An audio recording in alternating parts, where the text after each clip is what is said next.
The Great October Walkabout, 16 states, 7,035 miles, one new rear bearing, just me and my trusty steed.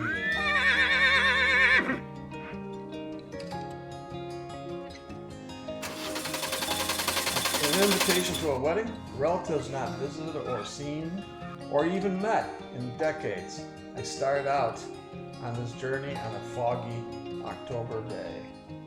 This is a chance to see parts of the United States not seen before due to time constraint and life. So this great mini circle route becomes the Great October Walkabout.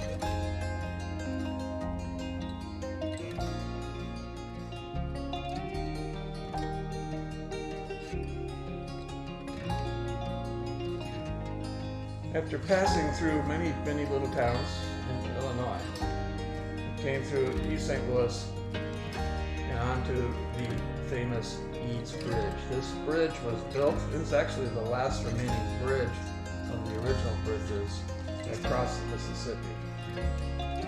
Built by James Eads in 1867 to 1874.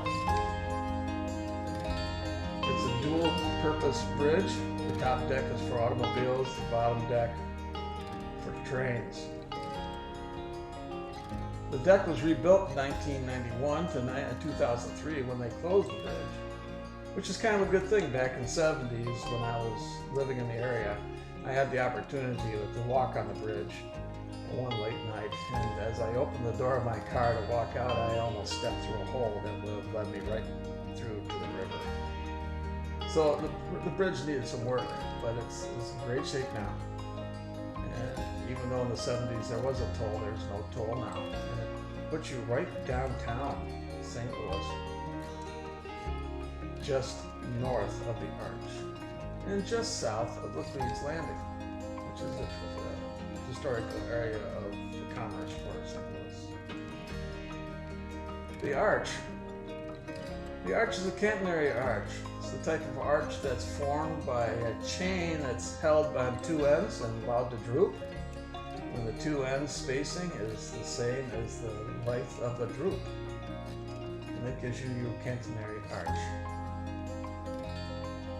The arch is 623 feet high, 630 feet at the width, and it was finished in 1965. It is the tallest accessible building in Missouri. Here is another view of, but not the best view because of the sunlight, of the Eads Bridge. It is a beautiful bridge. Cool bridge.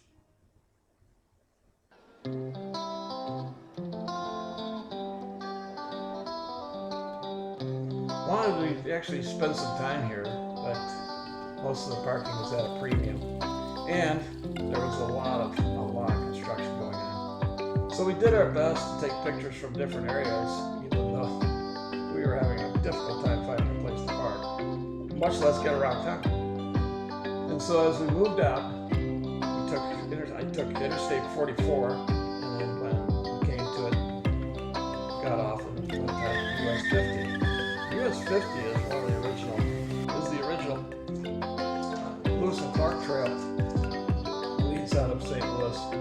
And it also is, you go through an area that's the beginning of the Ozark Mountains. You'll see it limestone side. And we bounced up there until we hit Jefferson City. Jefferson City is the capital, then the permanent capital of Missouri. This is 1826. This is the third building. It was built in the capital. It was started in 1911 and opened up in 1924. It's about 230 feet, I think, to the top of the dome, and it is considered one of the best public art museums. It's located on a limestone bluff overlooking the Missouri River. And the Missouri River actually gives a beautiful view from this pavilion that they have there. And you can also see that there's a train line just below, which is not a bad thing because both forms of transportation brought a lot of wealth to Missouri.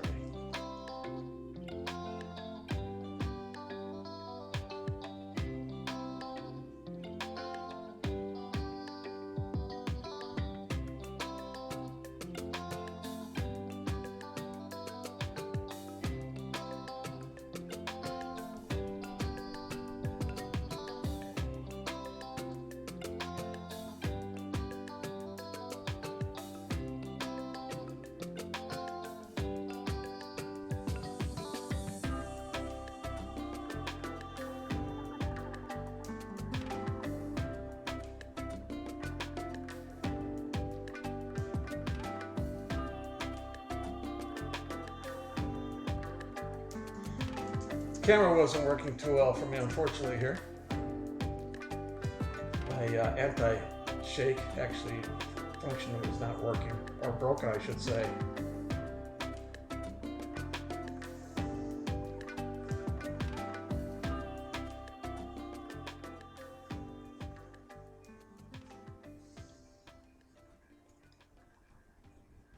So now it's off to Kansas.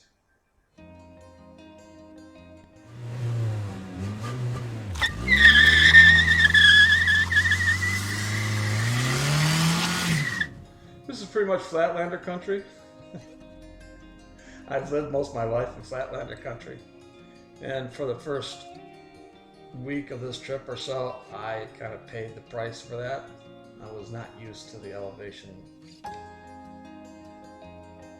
when we got into elevation. So the Ozarks, we did see the beginnings of the Ozarks coming out of St. Louis. This will not be the last of the mountains in this trip.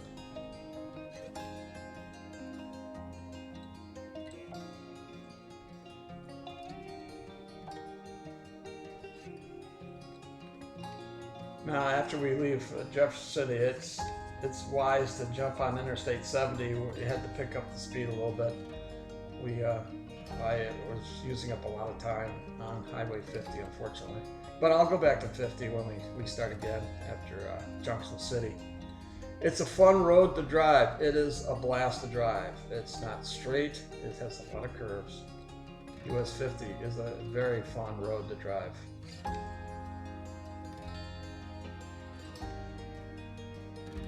So we come to the grasslands of Kansas, important area of Kansas, just went through the toll booth there.